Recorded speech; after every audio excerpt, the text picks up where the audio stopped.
Of course, because we didn't want seed saving to be a museum, we realized that growing diversity has to be the way to conservation.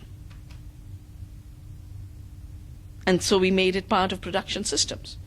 Now, because most of Indian farmers are small, and to build diversity into small farming is easier than building diversity into large-scale agriculture. And even if you do it in large-scale agriculture, you have to treat it as a congregate of many, many, many small-scale agricultural systems. I really believe that agriculture done like gardening is the only kind of agriculture that should be done. The minute you cross the limit of doing agriculture like gardening, you've already crossed the limit of non-violence, I would call it. Because when you garden, you're working with the soil, you're working with nature, you're feeling yourself part of it. And the minute it crosses to the scale where you have to spray herbicide from the air, you have to treat every plant as an enemy that must be exterminated. I might as well tell you two little stories. When I was fighting the herbicide-resistant crops in the Convention on Biological Diversity, the United States delegation always was government plus hangers around from the biotech industry. They are organized as BIO, the Biotech Industry Organization, and Monsanto representatives would always be there. And we'd put out our publications, they'd put out their publication. Next round, we'd be responding to what they'd put out. And I remember once, the Monsanto chairman had a speech which said that herbicide-resistant crops prevent weeds from stealing the sunshine. That there should be only soya bean. There should be nothing else. But diversity, when you garden, you promote diversity. And you never think of everything else as something that needs to be exterminated. And my friend, we had a big action against Kargil way back in 1992, it would have been, I think 92. And the head of Kargil, of the South Asia and Australia, that region, he flew in because the farmers had had an action, and I won't go into too much detail, or maybe I should tell you, because, so, your trade representative at that point was called Carla Hills. And Carla came to India saying, crowbar by crowbar, we are going to dismantle all the preventions that you have that prevent our businesses from setting up a market in India. And I used to do a lot of training of farmers at that time, because by then I'd already started Navdanya, and I'd come to know about GATT, and I used to train farmers about what's coming with free trade, what's the agreement on agriculture, what's the patent law. And I told the farmers, I said, Carla Hills has just said this in Delhi, she'd said it, during a training. And then the sunflower seeds that Kargil sold totally failed. So the farmers went with crowbars, literally brought down the entire building of Kargil. And at the press conference said, and crowbar by crowbar, we'll pack it all up and send it back to you. And of course, then the Kargil chief of Australia, Asia, flew in and talked about how stupid these peasants were resisting technology and progress, because the hybrid seeds that Kargil was bringing were so smart that they prevented the bees from usurping the pollen. So we are in a world where agribusiness, the biotech industry, really sees everyone as a thief. Farmers who save seeds, they are a thief. Pollinators and bees that do their work in pollination, they are thieves. Biodiversity is a thief. If there's anything else they can find, they'll accuse them of being thieves. So in their world, you cannot have peace, because they've defined the world as an enemy. They've defined nature as an enemy. So we do the opposite. We define nature as our best friend. And following nature is the best way to do farming. So ecological farming is what we promote with biodiversity conservation. And of course, once we'd got farmers to save all these varieties, the farmers gave us a kick in the butt and said, now you got to help us market. And I said, but I hate that, you know. And they said, but we don't have any capacity. So we started direct marketing and fair trade for not just organic produce, because we weren't just producing one thing. We were doing all this for conservation. So we had to somehow find and create a market for what we call forgotten foods. We've been saving all these seeds. These are the millets. And most nutritious crops, actually delicious crops.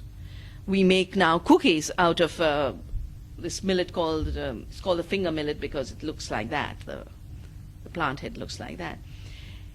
It's so rich in calcium that if a child never drank milk but ate this food, and I've brought up my son weaning during weaning period on this millet, you'll never have calcium deficiency.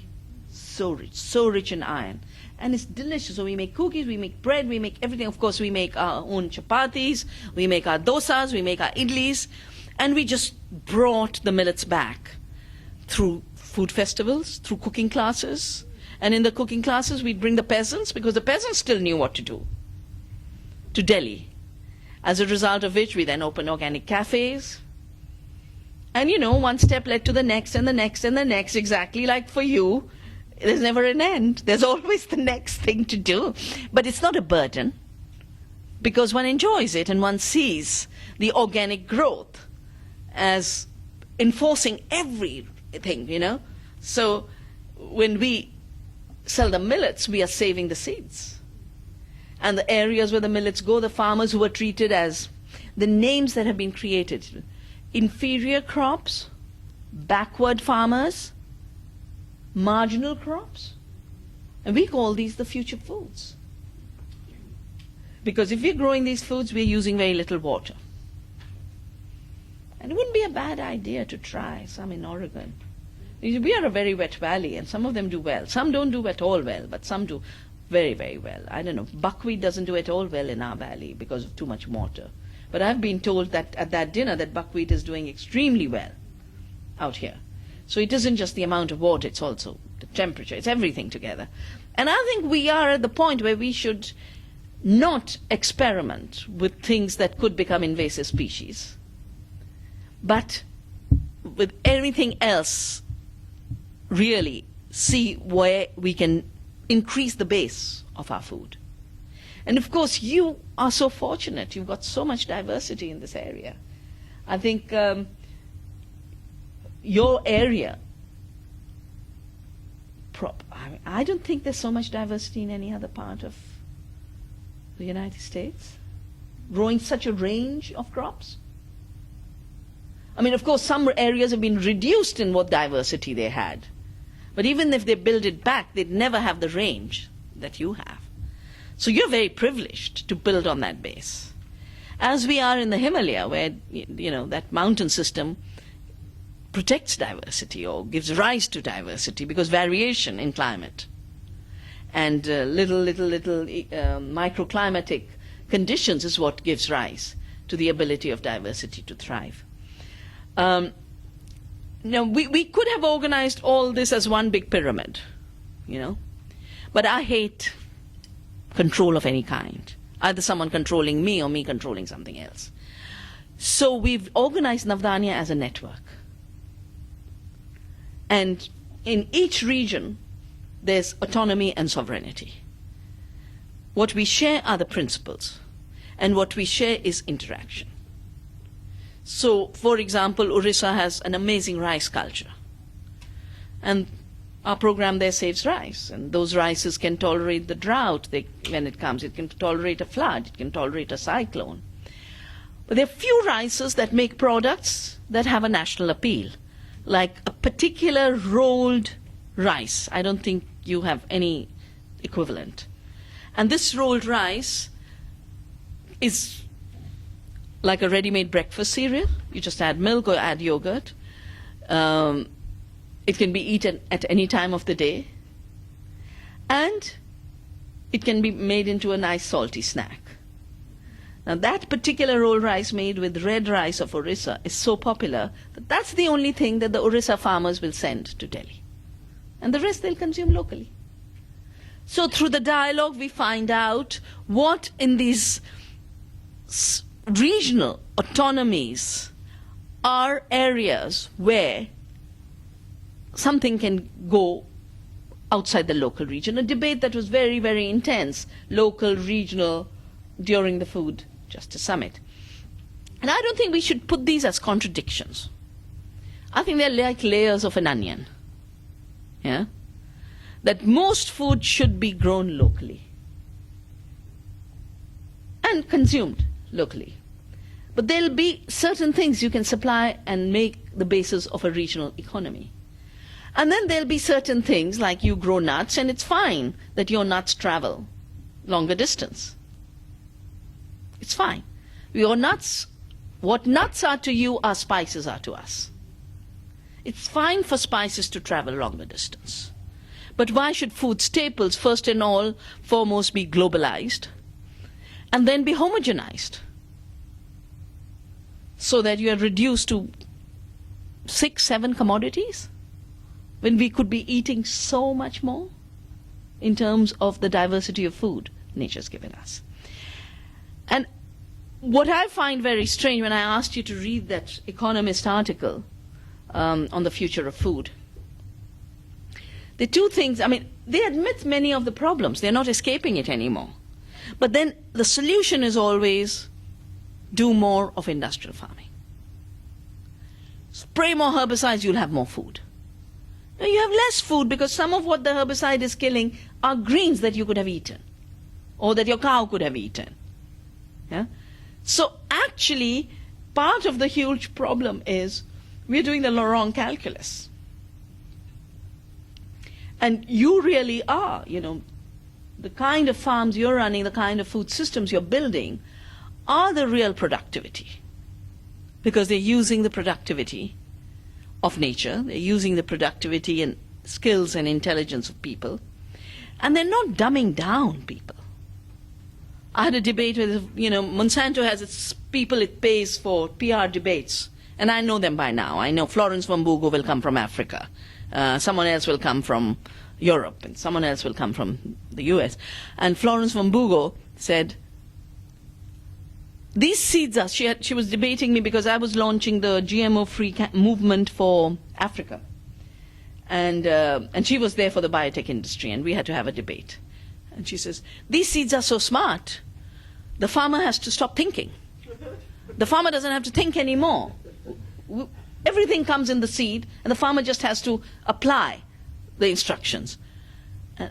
I said, that is not doing a favor to the farmer. Every farmer wants to be a thinking being. Every farmer wants to be a free being who can choose the seed they grow, can choose how they will cultivate the crop and have the option for organic, and can choose the fact that they have an option for a local market. To have those freedoms of a local market, ecological production, I believe are some of the most fundamental freedoms of our time, because those are precisely the freedoms that are under very, very severe attack. When I started Navdanya, I knew only one little thing. That if we save even one seed, we've already made a difference because this seed wasn't supposed to exist. If we've defended one farmer to be organic, we've already made a difference because the small farmer wasn't supposed to exist. And you are at this point talking about an entire region. If you defend your local food system, which is not a pathetic system, I have stayed 3 weeks, I will be staying 3 weeks by the time I'm finished, and there's not a single meal I haven't been able to go through in Oregon. Every meal I've had is delicious, it's fresh, it's tasty. Most of the time in the United States, I come for a lecture, I come for a conference, I eat 2 bites into a muffin and I can't eat the third because it's